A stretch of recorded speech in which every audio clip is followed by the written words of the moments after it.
You have seen too much barrel time from this wave. But how do you get there? Who runs the place? And why is the Wallace Line so important to it all?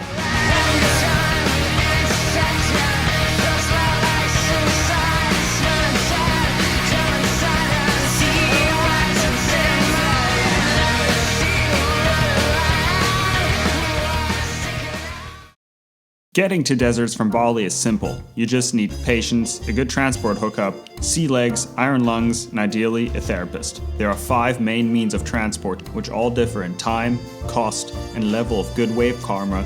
As the harder the travel is, the harder you will score. First up, scooter on the ferry. It's dirt cheap, but also sketchy as hell. You can also take your car on the ferry. It's safer, but it only makes sense if you got multiple people. Public speedboat. Quicker, more expensive, and you'll be breathing fumes for 2 hours. You can also fly. When it works, it's great. When your boards go missing, not so much.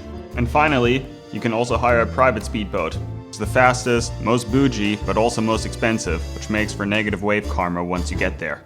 No matter how you get to Lombok though, you will have to drive over the notorious Desert Point Hill. A hill that can only be climbed by a trusty Toyota Avanza, and leads into a gorgeous valley filled with cows, angry goats, and corn farmers. As you get to the end of the road and finally see the wave, it's flat.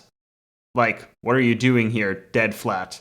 So the only rational thing to do is to order a fruit salad and contemplate what went wrong in the forecast. Don't worry about the forecast, worry about the Wallace Line.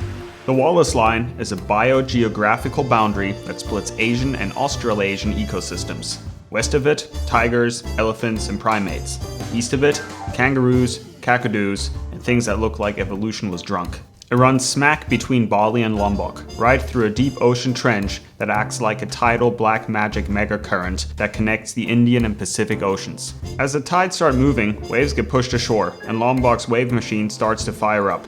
As the current slows, at the top or the bottom of the tide, the swell lines just get lost in the trench, fading the surf alongside your hopes and dreams. So, that's why it's flat. At least, that is my theory, which gives you plenty of time to check out the various varungs on the point.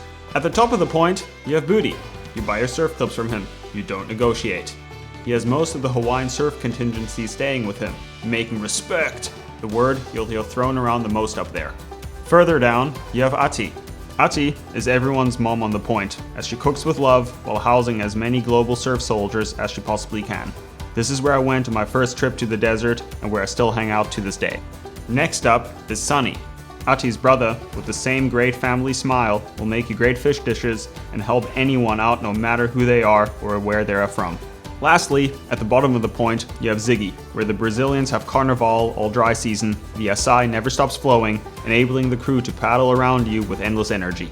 No matter where you are at the point, it's usually all vibes and smiles, driven by the incredible locals that make this piece of coastline so special.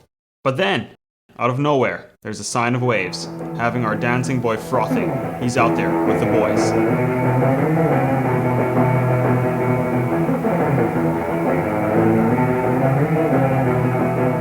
When I first came to deserts, bringing your girlfriend was basically a breakup strategy.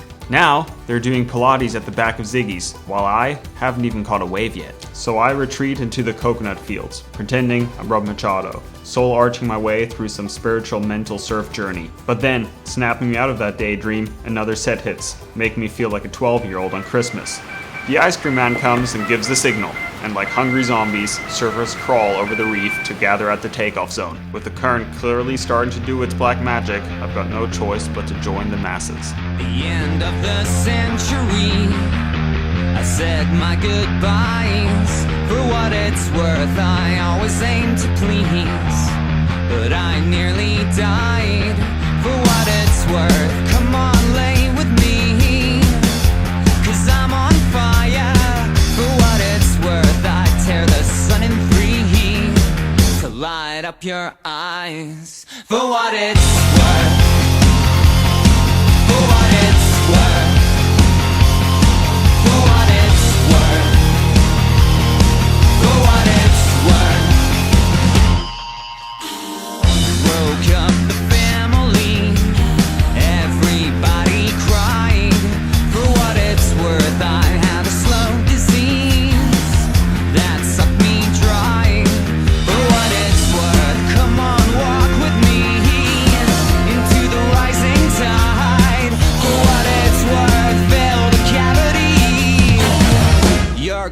heart-shaped hole tonight. For what it's worth. For what it's worth. For what it's worth. For what it's worth. For what it's worth. For what it's worth. For what it's worth.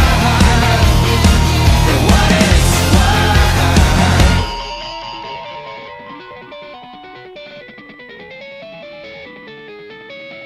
No one cares when you're out on the street, picking up the pieces to make ends meet.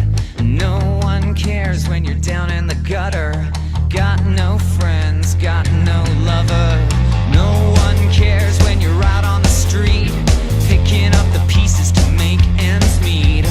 No one cares when you're down in the gutter, got no friends, got no lover. For what it's worth, got no lover. For what it's worth, got no lover. For what it's worth, got no lover. For what it's worth, got no lover. For what it's worth, got no lover. For what it's worth, got no lover. For what it's worth, got no lover.